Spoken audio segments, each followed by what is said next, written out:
Bonjour à tous, c'est Kazin, j'espère que vous allez bien et puis j'ai fait une petite déco de Noël. Bon, c'est vrai que je suis un petit peu en avance, mais bon, pourquoi pas EV8, c'est peut-être la série de Noël au fond, hein. Ça va être nos petits cadeaux pour la fin d'année. Non, plus sérieusement, on va parler de quoi? De savoir, plutôt d'essayer de réfléchir un petit peu si le taux de drop d'une série, taux de drop avantageux, cette fois-ci un bon taux de drop, comme on dit, un truc qui drop régulièrement. J'en avais fait un petit peu l'allusion avec EV8 et EV3. Justement, on va parler de ça. J'avais dit que, justement, alors pour l'instant, que EV8, on est plutôt d'accord de dire que il y a pas mal de cartes qui sont intéressantes, à savoir les AR et les SAR. On a vu le Milobellus par exemple en SAR, on a vu le Pikachu en SAR, on a vu aussi le Latias en SAR et puis des AR avec Latios, Barpo, Créfollet, enfin il y a tout un tas de cartes qui sont vraiment très sympas, le Hermure en version future, donc pas mal de jolies cartes qui seront intéressantes à faire tomber. Par conséquent, on est sur une carte qui va être forcément attirer un petit peu la convoitise. Et mais j'avais rajouté une chose, alors on aura certainement le Pikachu Gold dans la continuité de ce qu'on avait pu avoir avec le Dracofeu avec EV3. Si je ne me trompe pas, c'est bien EV3. Flamme obsidienne. Et je me suis dit, est-ce qu'on aura la petite cerise sur le gâteau de savoir si la série va dropper de la même manière que EV3, à savoir, parce qu'on a des statistiques sur ces séries-là, on va les fixer pour que si tu découvres un petit peu tout ça, tu as toutes ces données. Une halte donnée dans EV3, par exemple la probabilité de faire tomber Dracofeu, c'est 1 pour 200.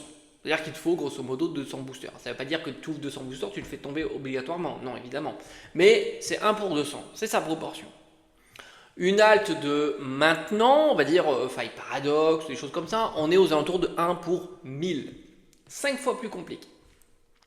Sur la série de couronnes stellaires, on est sur 1 sur 500. Donc un petit peu plus favorable que la série faille paradoxe par exemple, mais moins favorable malgré tout que EV3. Et enfin, pour enfoncer le clou, sur Evo Céleste, on est sur 1 sur 2000.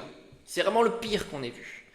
Donc c'est un petit peu ça. Et je me suis dit, est-ce que ça rajouterait pas du ludique d'avoir justement, et de l'intérêt, surtout de l'intérêt, d'avoir un taux de drop favorable, parce que si on est sur 1 pour 200, on a une belle probabilité de faire tomber des SAR assez régulièrement.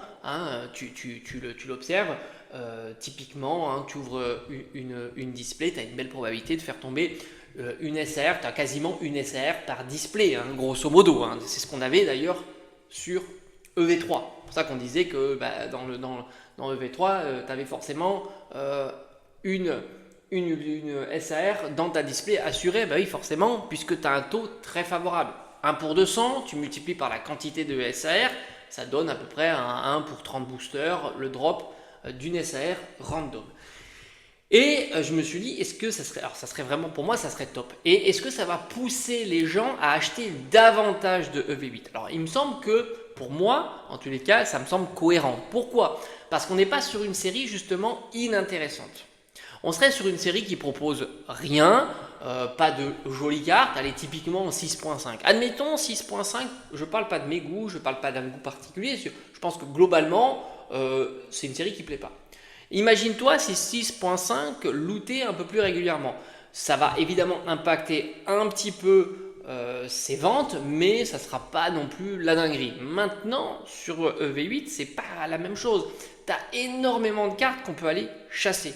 Même la simple full art terra cristallisée de Pikachu. La petite ex de Pikachu. Et si en plus les AR tombent un peu plus régulièrement et les SAR aussi, ça te fait énormément de cartes dans ta wishlist. Et par conséquent, moi le premier, je serais tenté à faire plus d'ouverture que programmé sur une série classique. Une série classique, je vais ouvrir 10, 15, peut-être 30 boosters, allez, mais sur une série qui loot de la manière de EV3, je vais plutôt aller sur 50, 60, 70 boosters. Donc par conséquent, ça aura un impact sur les ventes à l'instant T donné. Alors c'est vrai qu'on pourrait faire le parallèle avec EV7. EB7, pardon, j'ai ma langue à fourcher. Parce que c'est vrai que c'est une série qui loot très très difficilement et qui est très appréciée. Oui, c'est vrai. Mais on est quand même sur une série particulière. Pourquoi? Parce qu'elle a été appréciée après coup. Beaucoup plus après coup. Lorsqu'on a vu les cartes à 1000 euros, évidemment, ça a fait tourner les têtes. Et puis, si tu remarques un petit peu, si tu fais une historique sur la disponibilité de EB7, d'ailleurs, j'en avais fait la vidéo, hein. Rappelle-toi les duopacks. Duopack avec justement du EB7 et du EV2. Et bien ces duopacks n'ont pas été pris d'assaut. J'avais été surpris d'ailleurs, même pour les Pokéballs à l'époque. Les Pokéballs proposaient un booster, voire même peut-être 2 boosters de cette série-là. Là aussi, ça va peut-être pas pris d'assaut. Donc oui, il y a de l'engouement sur Épée Bouclier 7, donc Evo Céleste, mais un engouement particulier, principalement sur les box breaks. Là, je parlais tout simplement de vente en boutique, classique. Et je pense que ça aura un impact parce qu'on est quand même friand d'ouvrir des boosters qui ont tendance à te récompenser sans avoir besoin d'ouvrir des centaines, voire des milliers de boosters. Donc moi, je pense vraiment, encore une fois, s'ils nous mettent un taux de drop favorable, et ce taux de drop va diffuser évidemment dans les réseaux sociaux, sur les chaînes YouTube, comme on a pu voir sur EV3, tout de suite on a vu des tonnes de Dracofeu sortir, ça aura un impact et on ira chasser par nous-mêmes ce genre de cartes en achetant davantage de coffrets, de TB ou que sais-je sur EV8. Donc moi je pense que réellement la comparaison avec d'autres séries qui sont populaires mais pas de la même manière quand même, je pense que ça aura un impact de façon significative parce que justement les ingrédients sont réunis. EV8 c'est une dont beaucoup de cartes vont intéresser les collectionneurs. Donc forcément, si en plus tu sais que tu as une belle probabilité, je ne te parle même pas de la valeur de la carte, parce que oui, ça aura un impact sur la valeur de la carte, on l'a vu avec EV3, ça aura un impact, on va voir sensiblement un prix ajusté avec le taux de drop. Rappelle-toi que le Dracofeu, si on ajuste son prix avec son taux de drop, on est sur 40 centimes. Espérance mathématique par booster. Tout comme le Noctali. Donc il n'y a pas de surreprésentation du Noctali. Noctali est pas plus coté que le Dracofeu si on prend en compte son taux de drop. Attention, ne me faites pas dire ce que je n'ai pas dit. 80 € avec un taux de drop à 1 pour 200, c'est pareil que 800 € avec un taux de drop de 2000. On est sur la même espérance mathématique. Au final, le Noctali pèse pas plus lourd dans ton ouverture que le Dracofeu. Donc moi je pense que sincèrement, on aura un impact direct sur l'appétit que pourront avoir les collectionneurs, ceux qui vont ouvrir des boosters sur cette série-là. Je le souhaite vraiment qu'on ait un taux de drop favorable. Moi-même, je serai le premier à ouvrir plus de boosters.